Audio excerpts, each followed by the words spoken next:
name is Bill Dallas, and I'd like to welcome you to a very special CCN broadcast. We're coming to you live from Stanford University, and we're broadcasting to churches all across North America. We're in Canada, Mexico, the United States, Bahamas, and I just want to welcome you to tonight. Our program is called Atheism versus Theism and Scientific Evidence of Intelligent Design.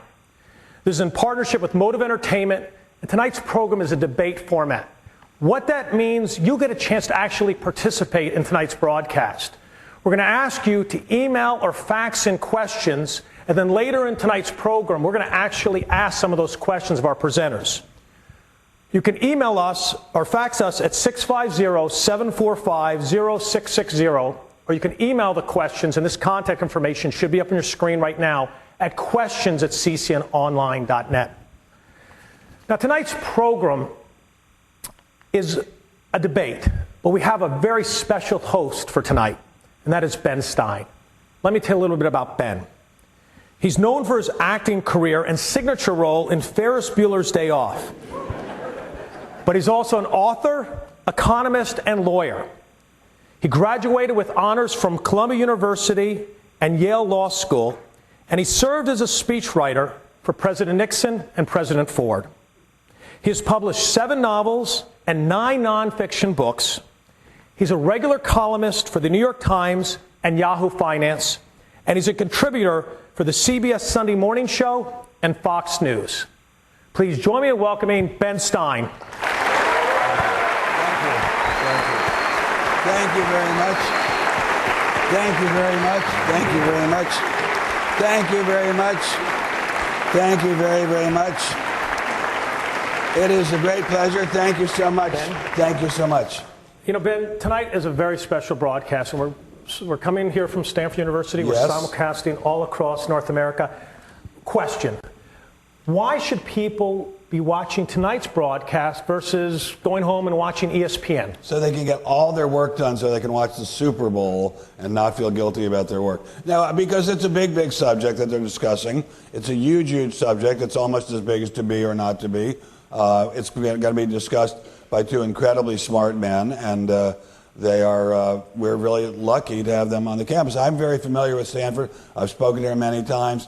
My parents were for a year, my father was for a year on the faculty here. I know what a great school it is. Even allowing for the fact that this is such a great school, I think we've got 2 extraordinarily brilliant human beings bringing their views to the community tonight, and it's always worthwhile listening to brilliant people. Well, I'm going to be back later, but I'm going to turn it over to you now, and I'm going to ask you to set the stage for tonight's debate. Thank you very much. Thank you so much. Ladies and gentlemen, again, it's a pleasure to be here. Let's start with this proposition. There are no atheists in foxholes, but there are plenty of atheists in universities and foundations and many of the beautiful people in big cities. Why is that? Why do some people believe in God so easily, and some people find it so impossible to believe in God? Or let me put it a slightly different way. Why do so many people believe in a loving God despite there being so much evidence of cruelty, death, suffering, and just plain horror in the lives of man and animals? Why, in the face of such terror, do so many people still believe in a loving God or any God at all? And why do some people feel that religion is a saving grace in human life, while others find religion to be a danger and an oppressive force in life? Why do some people feel that if they are ill, if they're mentally ill, for example, with some kind of affliction, God will heal them? Why do they believe that God will heal them if they have some physical debilitating disease? Why do people believe that God will heal them? Other people believe God will kill them, or that there's no God at all. Is religion a wholesome or a sinister force? And what should be our attitude towards God? Should we praise him, condemn him, or simply be convinced he doesn't exist? Or is God on a plane so exalted, so far beyond our human understanding, that we should praise him no matter what happens in front of us? Is God just an evolutionary relic of some bygone era, like a relic of the time when people were required, in order to safeguard themselves, to believe in a father figure and to believe into the precepts of dead fathers? Is God just a psychological figment? What and who is God? We are very, very puzzled as human beings about this, some of us completely convinced, despite everything, that there is a God. Some of us just feel it in our bones. Some of us feel it in our bones that there could not possibly be a God. Anyway, we are very lucky to have with us today, I would say blessed to have with us today to discuss these big issues, some extremely smart, capable people, and I'm going to tell you a little bit about them. Christopher Hitchens, who is the man with the great English accent, is a contributing editor for Vanity Fair and a visiting professor of liberal studies at the New School. He is a super smart guy. He regularly writes for the Atlantic Monthly and Slate. He's the author of many books, including Letters to a Young Contrarian and Why Orwell Matters. He's a very big student of the life of George Orwell. He was named one of the top 100 public intellectuals by Foreign Policy and Britain's Prospect. He came to my attention first when he was writing astonishingly insightful and well-written pieces from Cyprus during terrible, terrible troubles there many years ago. He's written from more than 60 countries as a foreign correspondent on all 5 continents.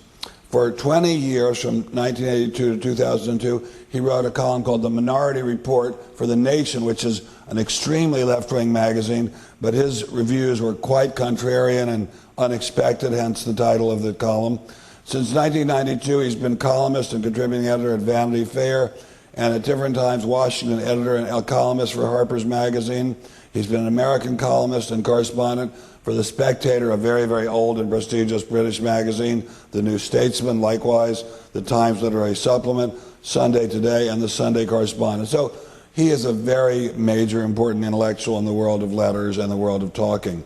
Jay Richards, whom we're also very lucky and blessed to have here with us today, is a young, smart guy who's a research fellow and director of Acton Media at the Acton Institute in Grand Rapids, Michigan, the only part of Michigan that's thriving, thanks to Jay. He's invented a car that'll go 200 miles on a gallon of gasoline at 100 miles an hour. He has a PhD in philosophy and theology with honors from Princeton Theological Seminary, where he was formerly a teaching fellow. He also has a master's in theology from Calvin Theological Seminary, which I think is in Michigan, and an Master of Divinity from Union Theological Seminary in Virginia. He's the author of many scholarly and popular articles in publications such as the Washington Post, the National Review Online, which is a fabulous online site, Washington Times, as well as the author of several books, including The Untamed God and The Privileged Planet, How Our Place in the Cosmos is Designed for Discovery, which he wrote with an astronomer who's the center of a lot of controversy, Guillermo Gonzalez. He's executive producer of the documentary The Call of the Entrepreneur, and he's currently writing The Christian Case for Capitalism. These two are going to be the debaters. The moderator, I'm just the introducer, is Michael Cromartie. He is the vice president of the Ethics and Public Policy Center in Washington, D.C. He directs both the Evangelicals in Civic Life and the Religion and Media programs. On September 20, 2004, he was appointed by President Bush to a 4-year term on the U.S. Commission on International Religious Freedom, and he was elected chair the following year. He is senior advisor to the Pew Forum. Gosh, isn't it amazing how many credentials there are in people's lives? A Pew Forum on Religion and Public Life, and a senior fellow with the Trinity Forum. And by the way, he cut out most of his introduction.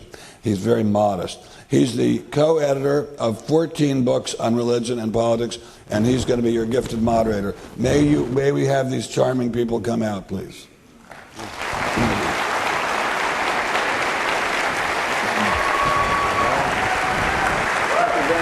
Thank you. Thank you, sir. Thank you.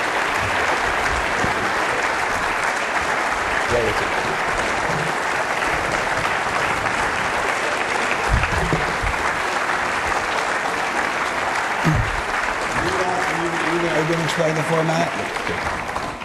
Thank you, Ben. Ladies and gentlemen, let me just quickly tell you what our format will be. This is how we will proceed. Each of the speakers will have 14 minutes to make their opening remarks. They will then each have 4 minutes to respond to each other's opening remarks. They then will respond to questions that you've already written down on 3x5 cards, and also questions that Ben Stein and I have for them. I am going to be something of the timekeeper. I will be ruthless at times if they go over time. So I warn you, gentlemen, we